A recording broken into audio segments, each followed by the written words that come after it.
آپ کہیں جہاز میں بیٹھے ہوئے تھے, ہوائی جہاز کریش ہوا, کہیں آپ جنگل میں, فرض کریں کہ جہاز گر گیا اور بچ گئے آپ. ایسے ہوتے ہیں نا ڈاکومنٹریز میں, برف میں جہاز پھنس گیا, آپ نکلے اور پتہ نہیں چلا تو آپ بھی برف بن گئے, اور کسی نے گولے گنڈے میں ڈال کے آپ کو کھا لیا.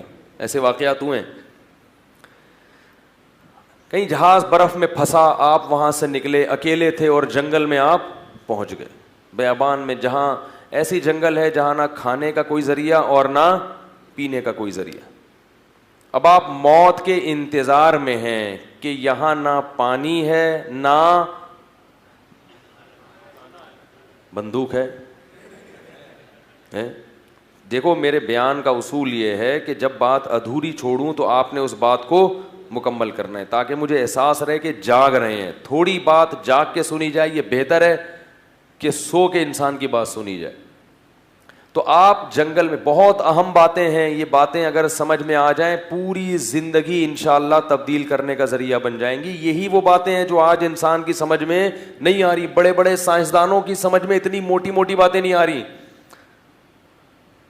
تبھی آج کا نوجوان انگریزوں کو فالو کر رہا ہے, گوروں کو فالو کر رہا ہے کہ بھائی وہ ہیں اصل. وہ بہت بڑی مسٹیک کر رہے ہیں, بہت بڑا جرم ہو رہا ہے ان سے. ان کو ان کی اتباع کرنے کی ہمیں اجازت نہیں ہے. جو فیشن وہاں سے آ رہا ہے اس کو لے رہے ہیں, جو نظریہ وہاں سے آ رہا ہے اس کو لے رہے ہیں, جو تھیوری وہاں سے آ رہی ہے اس کو لے رہے ہیں. تو یہ قرآن تو ایسے ہی رہ گیا نا پھر, اس کو بس صرف مردوں کو بخشنے کے لیے, برکت کے لیے, مردوں کو بخشنے کے لیے. اور یہ والی آیت اتنی دفعہ پڑھو تو بچہ پیدا ہو جائے گا, یہ والی آیت پیٹ پہ باندھو تو لڑکا پیدا ہوگا, یہ والی باندھو گے تو لڑکی پیدا ہوگی. یہ چل رہا ہے مارکیٹ میں. جن آ گیا, چڑیل آ گئی, بھوت آ گئے, آیت الکرسی پڑھو.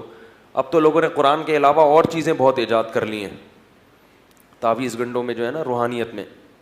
تو ایک آدمی جنگل میں جا کے, آپ جو ہے نا جنگل میں لیٹ گئے, آپ کو پتا ہے کہ یہاں نہ کھانے کے لیے کوئی روٹی ہے, نہ کھجور ہے, نہ پانی ہے, نہ کچھ بھی نہیں ہے, اور اب آپ موت کے انتظار میں آنکھیں بند کر کے لیٹ گئے اور آپ کی آنکھ لگ گئی. بات آ رہی ہے سمجھ میں؟ جب آپ کی آنکھ کھلتی ہے تو ٹھنڈا پانی رکھا ہوا ہے, ادھر کھجوریں رکھی ہوئی ہیں, اور جو ضروری چیزیں تھیں وہ آپ کے سامنے وہاں موجود رکھی ہوئی ہیں. ایک دم آپ کو خیال آئے گا نا کس نے رکھی ہیں؟ بولو بھائی, آئے گا کہ نہیں آئے گا؟ پہلے تو آپ کھاؤ گے وہ چیزیں, بولے پہلے کھاؤں تو پیٹ تو بھرے, پھر سوچیں گے نا, ورنہ ایسا نہ ہو مری جائیں. کھاؤ گے, پھر آپ کیا بولو گے؟ اس ذات کا شکر ہے جس نے میرے لیے یہ چیزوں کا انتظام. پھر تجسس ہوگا, یار کون ہے یار, پتہ تو چلے.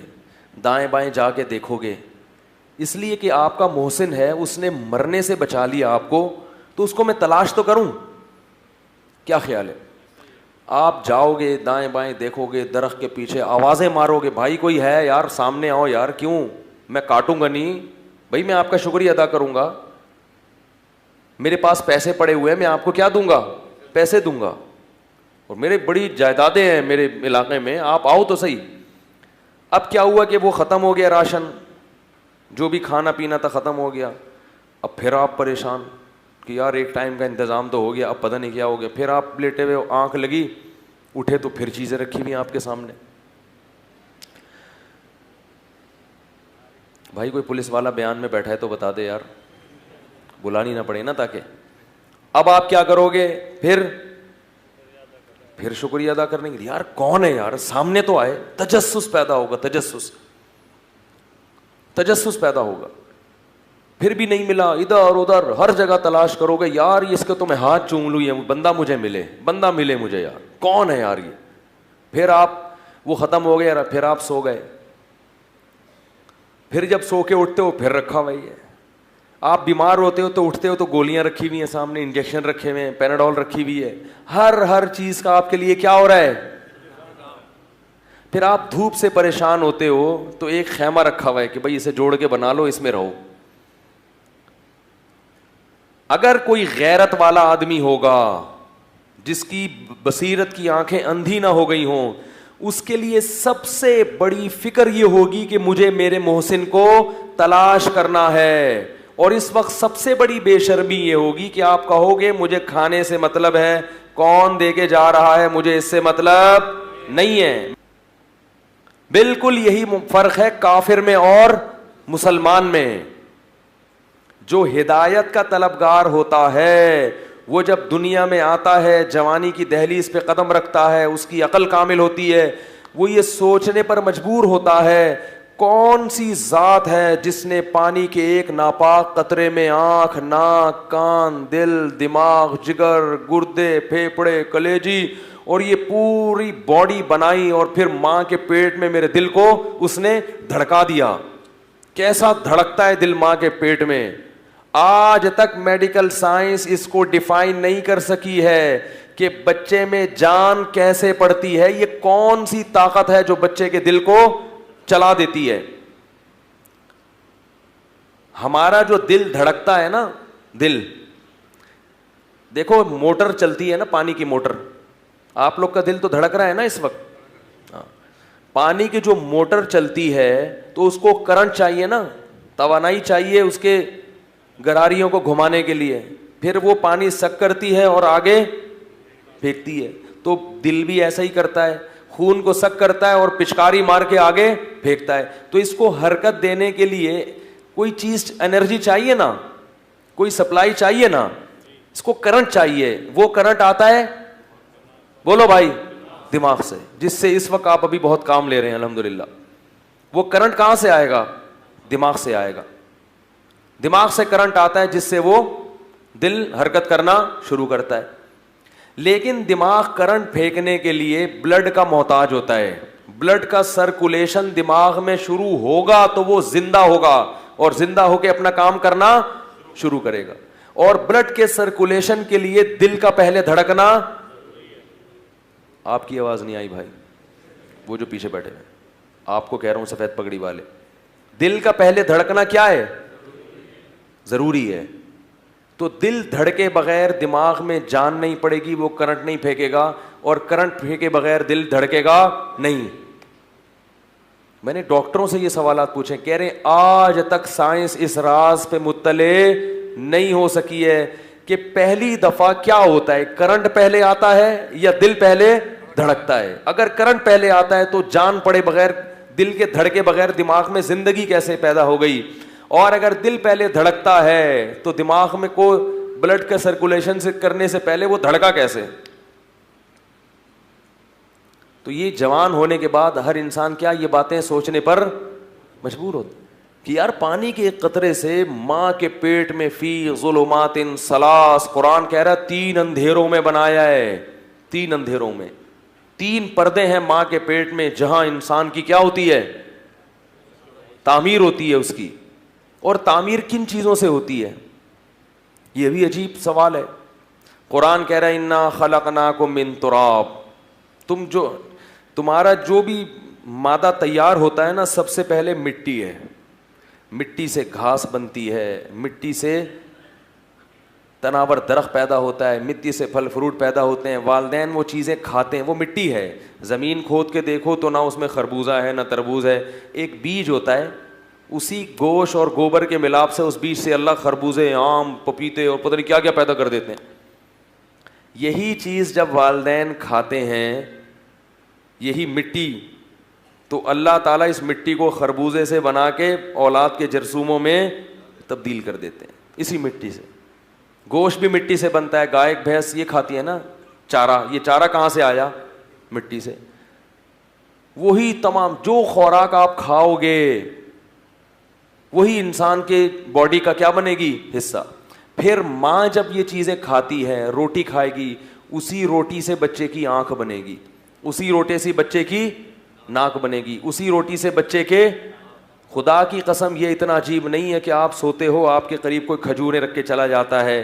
یہ اس سے عجیب ہے کہ مٹی اور پانی کے ملاپ سے کھجور پیدا کون کر رہا ہے ہمارے لیے؟ یہ زیادہ عجیب سوال ہے, اس سوال کا جواب زیادہ ضروری ہے. تو اس مٹی سے اللہ تعالیٰ کیا پیدا کرتے ہیں بچے کے لیے؟ روٹی. اور روٹی جب ماں کھائے گی تو کیا بنے گا؟ آنکھ, ناک, کان, جو کچھ کھا رہی ہے نا, پیزا کھا رہی ہے اس سے بھی کیا بن رہا ہے, برگر کھا رہی ہے اس سے بھی, اگرچہ بچہ پھر برگر جیسا بنتا ہے. حاملہ عورت اگر پیزے برگر زیادہ کھائے تو بچے برگر فیملی کہتے ہیں نا, برگر فیملی سے ان کا تعلق ہے. اس کا کیا مطلب ہے, اس کو ہاتھ لگاؤ گے جراثیم پیدا ہو جائیں گے, اس چھینکو گے اس کے سامنے منہ کر کے مر جائے گا. یہ ہوتے ہیں برگر کھانے والوں کی کوالٹیز. برگر کی طرح پھولے ہوئے ہوتے ہیں, دم نہیں ہوتا. تو اسی سے کیا بن رہا ہے, آنکھ, ناک, کان, دل, دماغ, جگر, پھر جان پڑ رہی ہے. پھر بچہ جب دنیا میں آتا ہے تو ماں جب وہ روٹی کھا رہی ہے تو اس سے اب دودھ بننا شروع ہو گیا ہے بھائی. جب تک پیدا نہیں ہوا تھا دودھ نہیں بن رہا تھا, جیسے ہی دنیا میں آیا پتہ نہیں اللہ کے خزانے, اللہ کی قدرت کے کرشمے کیا حرکت میں آتے ہیں, فوراً دودھ پیدا ہونا. کیونکہ بچے کو ابھی کس چیز کی ضرورت ہے, دودھ کی. ابھی تو بچہ ہے, بڑا ہوگا تو سوچنے پر مجبور ہوگا نا کہ میری ماں کو روٹی کھلا کے اس کی چھاتیوں میں میرے لیے دودھ کس نے پیدا کیا تھا. خدا کی قسم ڈاکٹر بننا اتنا ضروری نہیں ہے, سائنسدان بننا اتنا ضروری نہیں ہے, پیسہ کمانا اتنا ضروری نہیں ہے. اس سوال کا جواب تلاش کرنا سب سے زیادہ ضروری ہے. کون ہے یہ کر رہا ہے یہ کام؟ پھر ماں کی چھاتیوں میں دودھ پیدا ہوتا ہے, بچہ کچھ بھی نہیں جانتا لیکن یہ جانتا ہے کہ مجھے دودھ کہاں سے ملے گا. تو یہ بنیادی ضرورت تھی ہماری پیدائش کے وقت, جو کسی ایسی ذات نے پوری کی جس کو ہم نہیں جانتے, لیکن پوری ہو رہی ہے. پھر کان دیے, آنکھ دی, دل دیا, دماغ سوچنے کے لیے, یہ سارے حواس دیے تاکہ ہم آہستہ آہستہ سیکھیں. سیکھنے کی صلاحیت کس نے دی؟ قل ارأیتم ان اخذ اللہ سمعکم وابصارکم. قرآن کہتا ہے بتاؤ اگر یہ آنکھوں میں بینائی کی صلاحیت اللہ نہ دے اور چھین لے, سننے کی صلاحیت اللہ نہ دے اور چھین لے, دنیا میں کوئی سائنسدان ہے جو یہ صلاحیت لوٹا دے تمہیں؟ کوئی ایک انسانی پارٹ ایسا ہے جو انسان نے ایجاد کیا ہو اور بالکل ایسا ہو جیسے اللہ نے بنایا ہے؟ کوئی ایک پارٹ بھی ایسا نہیں. یہ جو جوائنٹ ہے نا جو ہم انگلیاں ہلاتے ہیں, مصنوعی ہاتھ آج تک ایسا نہیں بن سکتا. وہ جوائنٹ کی ایڈجسٹمنٹ اس طرح ہو ہی نہیں پاتی ہے. اور اللہ نے یہ روٹی سے بنایا ہے. یہ کس سے بنایا؟ روٹی سے بنایا, خربوزے سے بنایا, تربوز سے بنایا. ماں جو کھا رہی ہے اس سے انگلیاں بن رہی ہیں اور جوائنٹ بن کے اپنی اپنی جگہ کیا ہو رہے ہیں. ریڑھ کی ہڈی کے جو جوائنٹ ہے نا, یہ ایسی کلاکاری ہے اس میں, ایسی صنعت سازی ہے کہ سائنسدان آج تک حیران ہے کہ ایسے مہروں کو ایڈجسٹ کیا ہے بغیر نٹ بولٹ کے, بغیر نٹ بولٹ کے ایسے ایک کے اوپر ایک, ایک کے اوپر عمارت بنا دی ہے. ذرا سی سیٹنگ آؤٹ ہوتی ہے تو آدمی کا آدھا دھڑ آؤٹ, آدھا صحیح چل رہا ہے, آدھا کیا ہو گیا تھوڑا سا ایک رگ دبتی ہے نا معمولی سی. اتنا پیچیدہ نظام ہے. تبھی تو قرآن, فزکس کی کتابیں آپ کو یہ نہیں بتائیں گی. فزکس کی کتاب آپ کو یہ بتائے گی کہ خربوزہ کھانے سے یعنی کتنے کلومیٹر فی گھنٹہ کی رفتار سے آپ خربوزے کے باغ کی طرف جائیں تو خربوزے تک پہنچ جائیں گے. فزکس آپ کو یہ بتائے گی. بایولوجی آپ کو یہ بتائے گی کہ خربوزہ کھانے سے کیا فائدہ ہوگا. ڈاکٹر اس لیے بنتے ہیں, ڈاکٹر اس لیے نہیں بنا جاتا کہ ہمیں جس نے یہ نعمتیں دی ہیں تو ہم اس کو پہچانیں. یہ ڈاکٹروں کی فیلڈ نہیں ہے. بات آ رہی ہے سمجھ میں؟ کیونکہ یہ قرآن کی فیلڈ ہے اور میڈیکل سائنس میں قرآن, بولو نا بھائی, نہیں پڑھایا جاتا. یہ ٹاپک ہی نہیں ہے ان کا. حکیم کا یہ ٹاپک نہیں ہے کہ کس نے بنایا. حکیم کا یہ ٹاپک ہے کہ خربوزہ ٹھنڈا ہوتا ہے یا گرم ہوتا ہے, دودھ ٹھنڈا ہوتا ہے یا گرم ہوتا ہے. دودھ پینے سے گیس پیدا ہوتی ہے اور گیس ختم کرنے کا طریقہ کالی مرچ ہے. تھوڑا سا میڈیکل وہ بھی آ جائے نا. دودھ میں, حکیم کہتے ہیں دودھ میں کالی مرچ ڈال کے پکاؤ تو پھر گیس پیدا نہیں ہوتی. پھر صرف بلوچستان میں گیس پیدا ہوگی, ٹھیک ہے نا, جہاں ہونی چاہیے, پیٹ میں پیدا نہیں ہوتی. تو یہ حکیموں کا ٹاپک ہی نہیں ہے نا. تو جس نے پیدا کیا نا وہ اپنا انٹروڈکشن خود کروا رہا ہے. چھپا دیا اپنے آپ کو اس نے, جیسے کوئی شخص جا کے رکھ کے جا رہا ہو لیکن سامنے نہ آ رہا ہو. آپ تلاش کر رہے ہیں. تو جب ہم جوانی کی دہلیز پہ قدم رکھتے ہیں, عقل کامل ہوتی ہے, تو اللہ کہتے ہیں نیک لوگ پھر تلاش کرنے کی کوشش کرتے ہیں کون ہے جس نے مجھے پیدا کیا اور پیدائش کے بعد میری جسمانی ضرورتوں کو بھی پورا کیا اور روحانی ضرورتوں کو بھی. اس نے باپ بھی دیا اور ماں بھی دی. ماں کی شفقت بچے کو بچپن میں نہ ملے, کوئی عورت بچے کو ماں کی طرح نہیں پال سکتی. بچہ اتنا بچے جس طرح کی شرارتیں کرتا ہے نا اور تنگ کرتا ہے, اس کے لیے جب تک وہ محبت نہ ہو جو ماں کے سینے میں اللہ نے رکھی ہے, اس محبت کے بغیر بچے کو پالنا ممکن نہیں. بچے سارے غیر مقلد ہوتے ہیں. ارے بھائی کوئی اہل حدیث بیٹھے ہو, معذرت مزاج چلتا ہے یار مارکیٹ میں, اتنا تو برداشت کیا کرو. بچے سارے کیا ہوتے ہیں؟ غیر مقلد. کیا مطلب؟ دلیل سمجھنے کی صلاحیت نہیں ہے مگر ہر بات پہ دلیل چاہیے. اب ماں باپ سمجھا بھائی یہ کھا لو, کیوں؟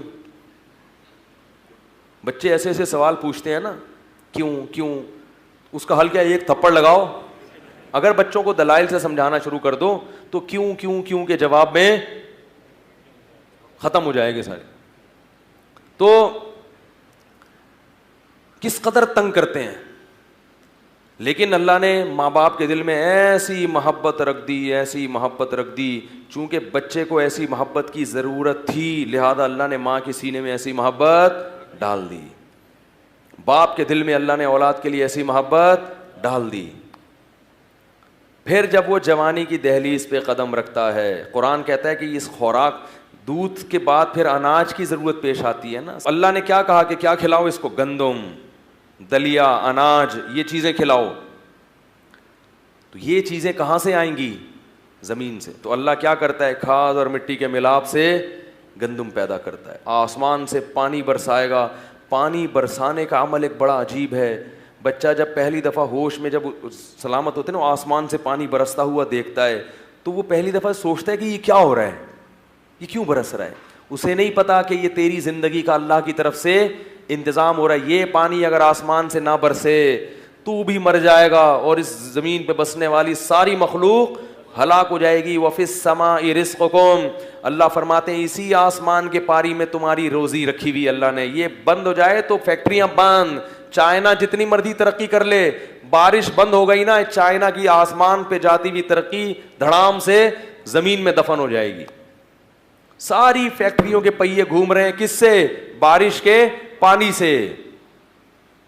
سب کچھ اسی سے ہو رہا ہے, کیونکہ یہ جو قدرت کی طرح طرح کی کلاکاریاں ہیں نا, صنعت سازیاں, یہ بارش کے پانی سے ہو رہی ہیں. بارش کا پانی برستا ہے تو زمین سے چیزیں پیدا ہوتی ہیں. ٹیوب ویل کا پانی جو ہے نا وہ بھی تو بارش سے ہی آتا ہے نا زمین میں. دریاؤں میں پانی کہاں سے آتا ہے؟ بارش سے آتا ہے. چشموں میں پانی کہاں سے آتا ہے؟ بارش سے آتا ہے. ہر جگہ پانی کہاں سے سیراب ہو رہا ہے؟ بارش سے آ رہا ہے. کیسا نظام بنایا اللہ نے. اور زمین میں 3 حصے پانی ہے, 1 حصے خشکی.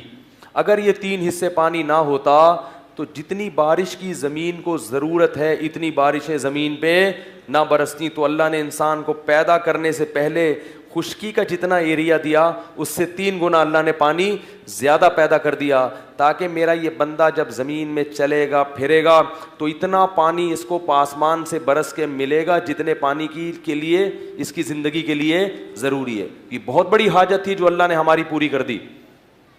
اس کے بعد کیا ہوتا ہے؟ جب بلوغت کی دہلیز پہ ہم قدم رکھتے ہیں, گوشت بھی مل رہا ہے کھانے کو, صرف بنیادی ضرورت نہیں. وہ جو لیٹا ہوا تھا نا آپ, تو وہ تو کھجوریں پانی رکھ کے جا رہا تھا. یہاں اللہ صرف کھجوریں پانی نہیں, خربوزے بھی, آم بھی, تربوز بھی, اور خوبانیاں بھی, اور بولو بھائی سیب بھی. سیب میں گولڈن بھی ہے بھائی, اور آم میں چونسا بھی ہے, لنگڑا بھی ہے, دسوری بھی ہے, انور رٹول بھی ہے. 20 قسم کے آم. قرآن کیا کہہ رہا ہے؟ یسقا بماء واحد, ایک پانی سے سب پیدا ہو رہا ہے. وَنُفَضِّلُ بَعْضَهَا عَلَىٰ بَعْضٍ فِي الْأُكُلِ, مگر ان کے ذائقوں میں فرق دیکھو. کسی کو لنگڑا پسند ہے, کسی کو دسیری پسند ہے, کسی کو انر وٹول پسند ہے, کسی کو آم سے پسند نہیں تو بھائی تو خربوزہ کھا لے, خربوزہ پسند نہیں ہے تو بھائی تربوز کھا لے, وہ بھی پسند نہیں ہے تو گرما کھا لے, سردہ کھا لے, سر نہ کھا میرا کم از کم جا کے. کہتے ہیں اتنی چیزیں کھانے کے لیے اللہ نے پیدا کر دی تو سر کھانے کی کیا ضرورت. کتنی طرح طرح کی. وَلَقَدْ كَرَّمْنَا بَنِي آدَمَ, فرمایا بنی آدم کو بڑی عزت دی ہم نے. اتنی نعمتیں, ٹیمپریچر کیسے درمیانی رکھا گیا ہے. سورج کی کرنیں اگر براہ راست ہم پہ پڑنا شروع ہو جائیں تو جلا کے راکھ کر دیں. اس کو روکا ہوا ہے, اس میں گیسز پیدا کر کے چھان چھان کے وہ کرنیں ہم پر آ رہی ہیں, تاکہ جتنی ضرورت ہے زمین کو, جتنا ٹیمپریچر چاہیے اتنا ملے, نہ اس سے زیادہ نہ اس سے کم. یعنی آپ اگر سو رہے تھے, آنکھ بند ہوئی تو سامنے کوئی پنکھا بھی رکھ کے چلا گیا آپ کے, ہیں بھائی, تاکہ اس کو ہوا بھی, بولو نا, تو آپ کو تو اور تعجب ہوگا, یار تو پنکھا رکھ کے چلا گیا, ٹیمپریچر بھی مینٹین رکھ رہا ہے. یہ کیسی کیسی چیزیں اللہ نے پیدا کی. پھر جب بلوغت کی دہلیز پہ قدم رکھتا ہے, مرد ہے تو اس کے دل میں عورت کی طلب پیدا ہوتی ہے, عورت ہے تو اس کے دل میں مرد کی طلب, تو مرد کے لیے عورت کو اور عورت کے لیے مرد کو پیدا کر کے نکاح کو آسان بنا دیا. جعل لکم من انفسکم ازواجا لتسکنوا الیہا, تمہاری جنس کے جوڑے پیدا کیے تاکہ تمہیں ان سے سکون اور اطمینان محسوس ہو. اگر اللہ عورت کو پیدا نہ کرتا, مرد ہوتے, زندگی میں جو ایک سکون اور اطمینان کی زندگی ہے وہ انسان کی تباہ ہو جاتی. عورت ہوتی, مرد نہ ہوتے, عورت کی زندگی میں سکون اور اطمینان پیدا نہیں ہوتا. یہ بھی ضرورت تھی, تو اس ضرورت کا بھی اللہ نے انتظام کر دیا. پھر انسان کیا, ہر مخلوق کی خواہش ہے اس کا خاندان ہو, اس کا گھر آباد ہو, تو اللہ فرماتے ہیں جعل لکم من ازواجکم بنین وحفدا, اسی بیوی سے بیٹے بھی دیے اور انہی بیٹوں سے پوتے بھی دیے, تمہیں اولادیں دی اس نے تمہیں. تو ہر ضرورت پوری ہو رہی ہے, ہر چیز کیا ہو رہی ہے. اب کافر کیا کرتا ہے, اس کا جرم کیا ہے. جو سیکولر لوگ ہیں نا, لبرل لوگ, وہ مذہب کا بہت مذاق اڑاتے ہیں, مولویوں کا بڑا مذاق اڑاتے ہیں. ابے یہ کیا نماز روزے زکوٰۃ حج پہ لگا دیا انہوں نے, گورا دیکھو ترقی کر کر کے کہاں پہنچ گیا.